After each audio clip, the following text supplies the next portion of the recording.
Hello everyone, welcome back to my channel. आज का vlog थोड़ा एक्स्ट्रा स्पेशल है क्योंकि इसमें है 15 अगस्त की तैयारी, इंडिपेंडेंस डे सेलिब्रेशन और तीज की खूबसूरत सी शाम और आखिर में एक छोटा सा सरप्राइज़। आज के दिन की शुरुआत हुई 15 अगस्त की एक शाम पहले। स्कूल से इंस्ट्रक्शंस आए थे कि बच्चों को इंडिपेंडेंस डे पर किसी फ्रीडम फाइटर या नेशनल हीरो के रूप में तैयार करके भेजना है।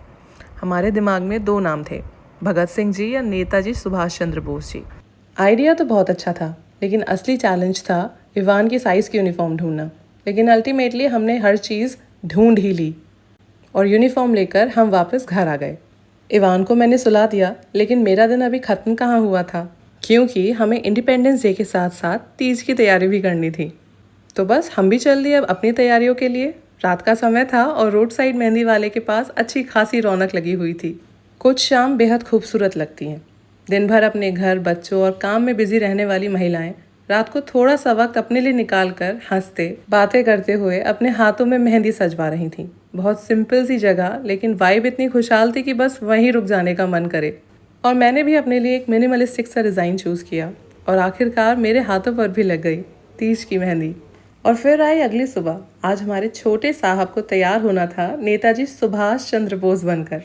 एंड सरप्राइजिंगली आज इवान ने हमें बिल्कुल परेशान नहीं किया रेडी होते हुए। बहुत ही प्यार से यूनिफॉर्म पहनी और रेडी हुआ और अपने पूरे गेटअप में इतना प्यारा लग रहा था कि मेरी ही नज़र नहीं हट रही थी उससे। नेताजी सुभाष चंद्र बोस भारतीय स्वतंत्रता संग्राम के उन महान नेताओं में से थे जिन्होंने आज़ादी को केवल एक सपना नहीं बल्कि अपना संकल्प बनाया। उन्होंने आज़ाद हिंद फौज का नेतृत्व किया और उनका दिया हुआ नारा, तुम मुझे खून दो मैं तुम्हें आज़ादी दूंगा, आज भी भारत के स्वतंत्रता संग्राम की सबसे शक्तिशाली आवाज़ों में गिना जाता है। और शायद ऐसे ही छोटे छोटे स्कूल सेलिब्रेशंस के ज़रिए हमारे बच्चे उन लोगों से परिचित होते हैं जिनकी वजह से आज वे एक आज़ाद देश में अपना भविष्य बना सकते हैं। और इसी के साथ हम पहुँचे स्कूल, जहाँ पूरा माहौल ही तिरंगे के रंग में रंगा हुआ था। मेरा रंग दे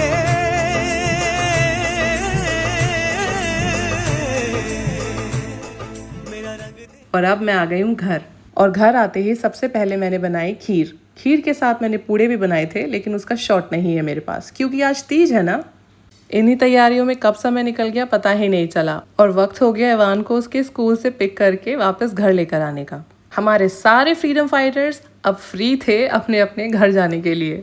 सभी पेरेंट्स आ गए थे टाइम से अपने अपने बच्चों को अपने घर लेकर जाने के लिए। And the best part was yet to come. वो भी शॉर्ट नहीं कर पाई, लेकिन मैं बता देती हूँ। जैसे हम लोग अपने स्कूल में जाते थे एंड हमें इंडिपेंडेंस डे पर स्पेशली लड्डू या कुछ ऐसे ट्रीट्स मिलती थी, तो मैंने देखा इवान के स्कूल में भी उनको ट्रीट्स दी जा रही हैं, तो उसको भी लड्डू मिला था and I was so happy to see this. लेकिन दुख भी था क्योंकि वो लड्डू सिर्फ इवान के लिए था, वो हमें नहीं मिला था। और ये आ गए हमारे नेताजी स्कूल के बाहर। हमने इन्हें पिक किया और घर ले आए एंड फटाफट से रेडी होकर हम तैयार हो गए थे अपने दूसरे घर जाने के लिए, लाइक हमारा एक्चुअल घर। रास्ते में हमें बहुत सारे कांवड़िया दिखाई दिए। सावन के महीने में कांवड़ यात्रा का अपना एक विशेष धार्मिक महत्व है। भगवान शिव के भक्त दूर दूर से पैदल यात्रा करके पवित्र जल लेकर आते हैं और उसे शिवलिंग पर अर्पित करते हैं। रास्ते की थकान, लंबी यात्रा और मुश्किलों के बावजूद उनकी श्रद्धा और ऊर्जा देखने लायक होती है।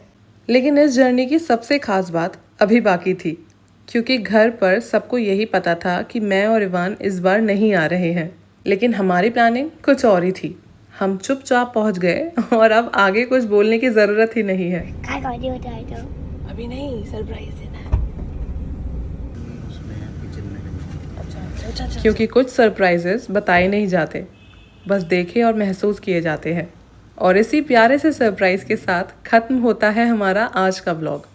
एक ही दिन में देश के लिए गर्व, त्योहारों की खूबसूरती, शिव भक्ति की झलक और परिवार से मिलने की खुशी।